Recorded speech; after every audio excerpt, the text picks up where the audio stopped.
बहुत सारे बच्चों ने anti ragging certificate, anti ragging form या डोजियर फॉर्म या आपका जो बच्चों का और भी टाइप के फॉर्म होते हैं, लाइक उनको देना है, गार्जियन का भी देना है एंटी रैगिंग और खुद का भी देना है डोजियर फॉर्म। इसके बारे में कुछ बच्चे सेल्फ अटेस्टेड कॉपी की बात हो रही है। देखो सेल्फ अटेस्टेड वाला पहले क्लियर कर देता हूं, ऑफिशियली डॉक्यूमेंट से मैं बात करता हूं। हमेशा चैनल को सब्सक्राइब कर लेना जल्दी से जल्दी। पहली चीज जो आपको करनी है वो ये कि आप सेल्फ अटेस्टेड का मतलब है आपके पास जो भी डॉक्यूमेंट है, चाहे आपका मार्कशीट हो, चाहे आपका सर्टिफिकेट हो, चाहे आपका कैरेक्टर सर्टिफिकेट हो, स्कूल लिविंग सर्टिफिकेट हो, कॉलेज लिविंग सर्टिफिकेट हो, इन सब के साथ आपको एक चीज जुड़ना है। एक चीज वो करना है कि आपको सब डॉक्यूमेंट के नीचे वाले हिस्से में, जैसे ये मान लो आपका डॉक्यूमेंट है, यहां अपना साइन कर देना। सेल्फ अटेस्टेड नहीं लिखोगे चलेगा, सभी कॉलेजेस में ये मान्य होता है, लेकिन वहां पहुंच के करना, प्रोफेसर के सामने करना। ये मत कि पहले से 25-50 कॉपी भर के चले जाएं, ये गलती मत करना। तो सेल्फ अटेस्टेड वाला कंफ्यूजन दूर हो गया। एक एक पॉइंट पे हम हेल्प कर रहे हैं हमारे व्हाट्सएप ग्रुप में, डिस्क्रिप्शन में लिंक होगा, जरूर ज्वाइन करिएगा, क्योंकि जैसे ही व्हाट्सएप ग्रुप में ज्वाइन करोगे सारा अपडेट हम आप तक देते रहेंगे। जो आपको नहीं मिल रही इन्फॉर्मेशन वो वहां सेंड करते रहेंगे, शेयर करते रहेंगे। बीच बीच में आप चैट भी कर सकते हो, बात भी कर सकते हो। फालतू बातें नहीं, सिर्फ काम की बातें। साल भर बचाना है तो टारगेटेड रहो एकदम, आपके अकॉर्डिंग कॉलेज भी हम आपको प्रोवाइड करते हैं। सारा कुछ धीरे धीरे आपके सामने आ रहा है। अब ये चीजें समझ के सेल्फ अटेस्टेड नीचे लिख देना है एक डॉक्यूमेंट के हर एक चीज में, जो जो वहां वो कहेंगे। लेकिन मान लो आपको ये कंफ्यूजन हो रहा है कि सर हमें अलग अलग एफिडेविट देना है एंटी रैगिंग एंड बाकी चीजों की, तो वो आपको खुद ब खुद यहां लिखा हुआ मिलेगा डॉक्यूमेंट, उसको प्रिंट करना है, उसमें अपना नाम भर देना है। जैसे आई मिस्टर एंड मिसेज, ये आप अपना नाम लिखोगे, आप पेन से ही लिखोगे।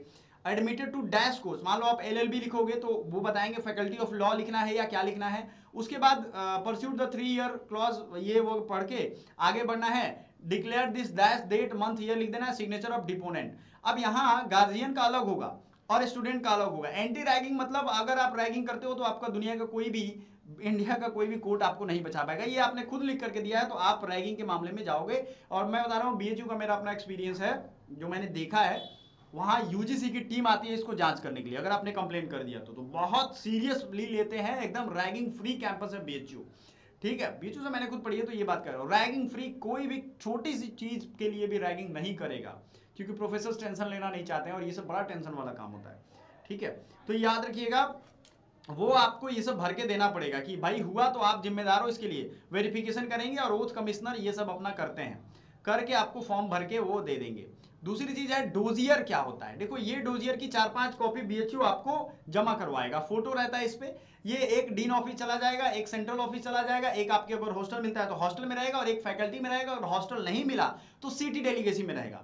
फिर से बता देता हूँ 4-5 कॉपी कहाँ कहाँ जाती है। अगर आपको हॉस्टल मिला है तो डोजियर एक फॉर्म हॉस्टल में रहेगा, नहीं मिला तो सिटी डेलीगेसी, जो बाहर रहते हैं उनके लिए एक अलग से ग्रुप बीएचयू में बहुत सारा शानदार है, वहां पे रहने वाला है, वहां पे आप कर सकते हो। तीसरी चीज है कि आप का एक चला जाएगा सेंट्रल ऑफिस, जो बीएचयू का हेड ऑफिस है। चौथा आपके डीन के पास, जो आपके फैकल्टी है उसमें चला जाता है। आपने कहीं भी कुछ गड़बड़ी की तो आपका डिटेल उनके पास रहता है, आपने फॉर्म भर के दिया है, ये फोटो सहित रहता है। जब मान लो आपने कोई गड़बड़ी कर दी तो रेस्टिकेट कर देते हैं, आपका सारा डिटेल वहां रहता है। इसमें कुछ नहीं लिखना है, डीन फैकल्टी ऑफ आर्ट्स या साइंस जो भी होगा। I am seeking admission to course, course लिखना है, ईयर लिखना है, सब्जेक्ट ग्रुप, सब्जेक्ट या ग्रुप होता है, मान लो सब्जेक्ट एक होगा तो या ग्रुप होगा, ये सब भर के दोगे। नेम डेट ये सब सिग्नेचर करके दोगे। रेजिडेंस लिख करके देना है, अगर आप पहले हॉस्टलर थे या नहीं थे, रूम नंबर ये सब लिख करके देना पड़ेगा। अगर बाहर रहते हो तो आपको डे स्कॉलर की सिटी में रह रहे हो तो वो भी लिख के देना होगा, बाहर कहाँ रहते हो, क्योंकि बीएचयू के स्टूडेंट्स की पूरी जिम्मेदारी वो लेते हैं भाई, याद रखना। ये सब भर के आप देखो, और एप्लीकेशन का सारा कुछ आपको सीयूईटी का, पीईटी का, रोल नंबर, यहाँ सब sex, male female, father name, mother name, ये सब भर के देना। आइडेंटिफिकेशन ग्रुप, ब्लड ग्रुप, ये सब देना है, ताकि मान लो कोई एक्सीडेंट वगैरह हो गया तो आपका डिटेल रहे। और आपको ये ऑफिशियल इन्फॉर्मेशन के लिए फोन, ईमेल आईडी सब कुछ लिख करके देना है। समझ में आया? जो समझदार बच्चे हैं वो समझ जाते हैं, जो ना समझ जाए वो घूमते रहेंगे, उनको कोई फर्क नहीं पड़ने वाला है कि नहीं है? तो आपको ये बच के रखना है अपने आप को फालतू की जो बकवासबाजी है उनसे। साल भर बचाना है, तब भी 2026 के बैचेस भी अवेलेबल हैं, उस पर भी ट्राई करिए।